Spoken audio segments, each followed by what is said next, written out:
Hello friends, स्वागत है आपका मेरे इस यूट्यूब चैनल यूनिवर्स वाला में। आज मैं आपको बीए सेकेंड ईयर का फोर्थ सेमेस्टर जो सोशलॉजी का पेपर है सेकंड, उसके छोटे क्वेश्चन करवाने जा रहा हूं। तो वीडियो को ध्यान से देखिए और पूरा देखिए।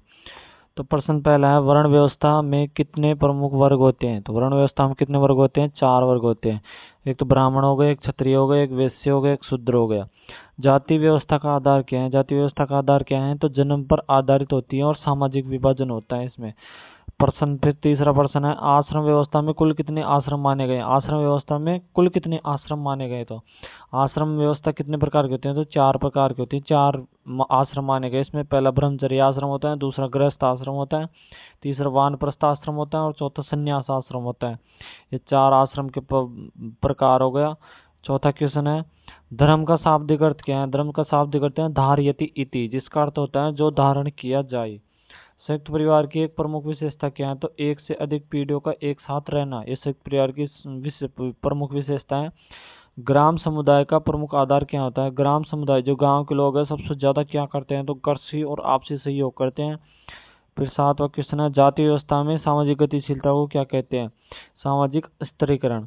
वर्ण व्यवस्था का उल्लेख किस ग्रंथ में मिलता है? तो ऋग्वेद में। वेद 4 होते हैं, ऋग्वेद, सामवेद, अथर्ववेद और यजुर्वेद। तो ऋग्वेद में वर्ण व्यवस्था का वर्णन मिलता है।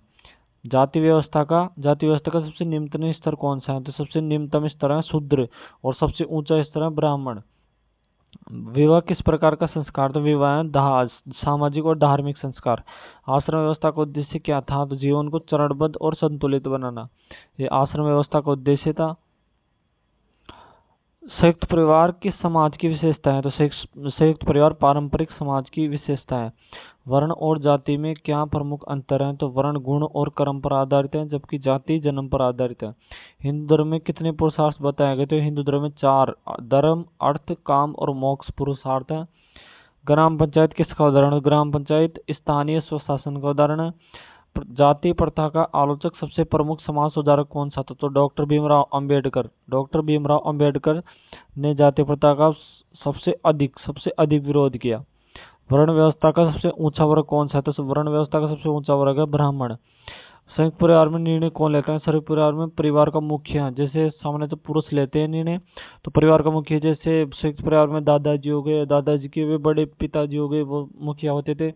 किस समाजशास्त्री ने जाति को एक बंद समूह कहा? तो गिलबर्ट स्लॉटकिन ने जाति को एक बंद समूह कहा। प्रश्न 20वां, आधुनिक समाज में संयुक्त परिवार क्यों टूट रहे हैं? आधुनिक समाज में संयुक्त परिवार मतलब टूट क्यों रहे हैं? इसका कारण एक तो नगरीकरण हो गया, एक औद्योगिकरण हो गया, एक व्यक्तिगत स्वतंत्रता हो गई। मतलब लोग आजकल नगरों में जाने लग गए हैं, उद्योग करने लग गए हैं और उनकी खुद की इच्छा होती है कि वे अलग से रहना पसंद करते हैं। जाति व्यवस्था में सामाजिक गतिशीलता की क्या स्थिति है? तो सीमित और नगण्य। ये सामाजिक गतिशीलता की स्थिति है। भारतीय समाज की नींव क्या मानी जाती है? तो भारतीय समाज की नींव परिवार और जाति व्यवस्था मानी जाती है। फिर 23वां क्वेश्चन है, आश्रम व्यवस्था में गृहस्थ आश्रम का क्या महत्व है? तो यह समाज के आर्थिक और सामाजिक ढांचे को बनाए रखता है। वर्ण और जाति किस प्रकार के सिद्धांत को दर्शाते हैं? तो वर्ण और जाति सामाजिक विभाजन के सिद्धांत को दर्शाते हैं। ग्राम समाज में आजीविका का मुख्य साधन क्या है? तो कृषि आजीविका का मुख्य साधन है। फिर यूनिट नंबर 2 देखते हैं। उसका पहला क्वेश्चन है, भारतीय समाज में सबसे बड़ा परिवर्तन किस युग में आया है? तो ब्रिटिश औपनिवेशिक युग में सबसे बड़ा परिवर्तन आया है। औद्योगिकरण का प्रमुख प्रभाव क्या है? तो नगरीकरण और पारंपरिक व्यवसायों का पतन। ब्रिटिश शासन में किस प्रकार की शिक्षा प्रणाली लागू हुई है? तो पाश्चात्य और अंग्रेजी माध्यम की शिक्षा प्रणाली लागू हुई है। सामाजिक परिवर्तन का प्रमुख कारण क्या होता है? सामाजिक परिवर्तन का प्रमुख कारण है तकनीकी प्रगति। शहरीकरण का प्रभाव किस पर अधिक पड़ा? तो पारंपरिक संयुक्त परिवार प्रणाली पर पड़ा था। भारत में पहला सामाजिक सुधार आंदोलन कौन सा था? सबसे पहला आंदोलन था ब्रह्म समाज आंदोलन। राजा राम मोहन राय ने किस सुधार आंदोलन के लिए प्रसिद्ध थे? तो सती प्रथा आंदोलन। उन्होंने महिलाओं की जो सती प्रथा होती थी पहले, मतलब पति मर जाने पर महिलाओं को जिंदा जला दिया था, तो उसका इन्होंने विरोध किया था। आधुनिक शिक्षा का आरंभ कब से हुआ? 1835 में मैकाले की योजना से। औद्योगिकरण का प्रमुख सामाजिक प्रभाव क्या है? तो वर्ग संरचना में बदलाव। सामाजिक सुधार आंदोलन किसके विरुद्ध थे? तो जातिवाद, अंधविश्वास और सामाजिक कुरीतियों के विरुद्ध थे। ब्रिटिश शासन में रेलवे की शुरुआत कब हुई? 1853 में। पहली रेल चली थी 1853 में मुंबई और ठाणे के बीच। रविंद्रनाथ ठाकुर किस आंदोलन से जुड़े थे? तो ब्रह्म समाज से जुड़े हुए थे। ब्रह्म समाज की स्थापना वैसे तो रविंद्र ये इसने क्या बोलते हैं राजा राम मोहन ने की थी। महिला शिक्षा के प्रारंभिक समर्थक कौन थे? तो महिला शिक्षा के प्रारंभिक समर्थक ईश्वरचंद्र विद्यासागर। आर्य समाज की स्थापना किसकी थी? दयानंद सरस्वती। इनका एक नारा भी था कि वेदों की ओर लौटो। सुधारवादी आंदोलन का उद्देश्य क्या था? हिंदू धर्म में सुधार लाना। समाज में परिवर्तन का प्रमुख सूचक क्या है? तो जीवन शैली में बदलाव। जीवन शैली में बदलाव यह प्रमुख सूचक था इसका। ब्रिटिश शासनकाल में जमींदारी व्यवस्था ने क्या किया? तो ग्रामीण समाज में असमानता बढ़ाई भी है। ब्रिटिश काल मतलब अंग्रेजों ने जमींदारी व्यवस्था में ग्रामीण समाज की असमानता बढ़ाई। कौन सा आंदोलन स्त्री शिक्षा को बढ़ावा देता है? तो ब्रह्म समाज आंदोलन स्त्री शिक्षा को बढ़ावा देता है। भारत में अंग्रेजों ने पहला विश्वविद्यालय कब स्थापित किया? तो 1857 में कलकत्ता, मद्रास और बॉम्बे में पहला विश्वविद्यालय स्थापित किया। सामाजिक परिवर्तन की प्रक्रिया को क्या कहते हैं? आधुनिकीकरण सामाजिक परिवर्तन की प्रक्रिया को कहते हैं।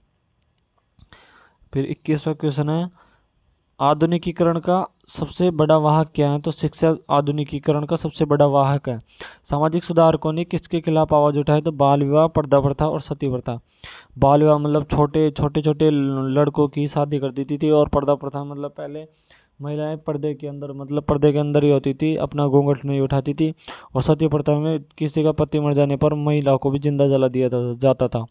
औद्योगिकरण से किस प्रकार का समाज बना है? तो नगरीय और वर्ग आधारित समाज बना है। आधुनिक भारत में परिवर्तन का स्रोत क्या है? तो औपनिवेशिक शासन और पाश्चात्य विचार, ये आधुनिक भारत में परिवर्तन के स्रोत रहे हैं। भारत में सामाजिक चेतना का विकास कब तेज हुआ? तो 19वीं शताब्दी में सामाजिक चेतना का विकास हुआ। अब 2 यूनिट और बचे हैं, उसका वीडियो आपको जल्दी बाद में मिल जाएगा। Thank you.